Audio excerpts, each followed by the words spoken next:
Video ini memberi pendedahan mengenai jenis-jenis peralatan snorkeling dengan cara penggunaan yang betul. Hai, selamat datang ke dunia snorkeling. Mari kita mulakan pengembaraan dunia di dasar laut dan mendapatkan pengalaman yang menakjubkan. Sebelum kita memulakan aktiviti snorkeling, kita perlu menggunakan peralatan yang lengkap. Pemakaian peralatan yang lengkap adalah sangat penting untuk mengelakkan kecederaan atau perkara-perkara yang tidak diingini berlaku. Baiklah, jom kita kenali dahulu peralatan-peralatan yang digunakan untuk menjalankan aktiviti snorkeling. Hai, nama saya Alan. Ini adalah mask atau topeng snorkeling. Fungsinya adalah untuk memudahkan kita melihat hidupan dasar laut dengan lebih jelas dan mengelakkan air daripada memasuki hidung dan mata.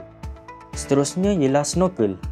Snorkel adalah tiup panjang berbentuk huruf J yang membolehkan kita menyedut udara di atas permukaan air tanpa perlu mengangkat kepala. Pastikan topeng dalam keadaan bersih dan tidak rosak. Sapu sedikit air pada bingkai untuk memeriksa kebocoran.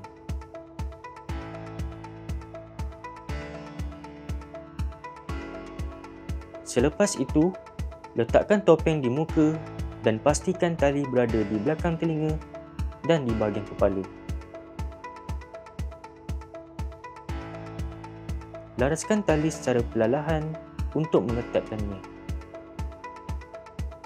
Seterusnya, cara pemakaian snorkel. Pastikan snorkel dipasang atau diklip dengan betul pada tali topeng. Snorkel perlu berada di sebelah kiri atau kanan mulut bergantung kepada keselesaan kita.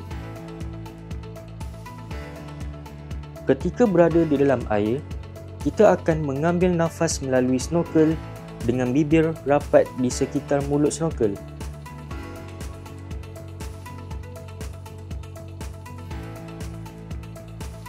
Hai semua, saya Sofia. Ini ialah fin.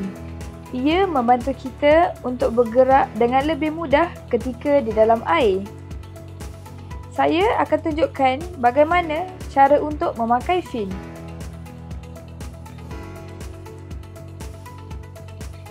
Sebelum memakai fin, kita perlu memilih saiz yang betul agar lebih selesa semasa menggunakannya di dalam air.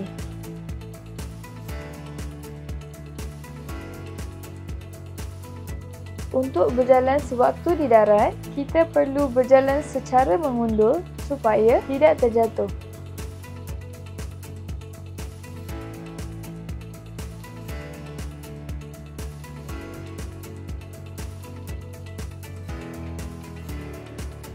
Hai, saya Lokman.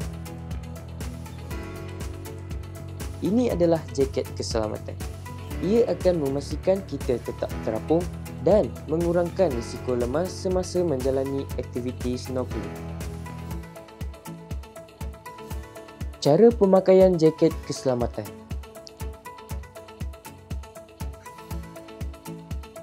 Ketatkan tali atau buckle pada jaket keselamatan untuk memastikan ia selesa dan tidak mudah terlepas setelah dipakai.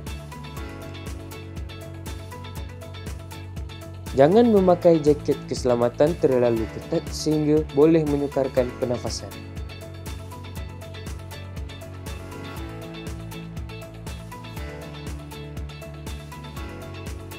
Jom snorkeling!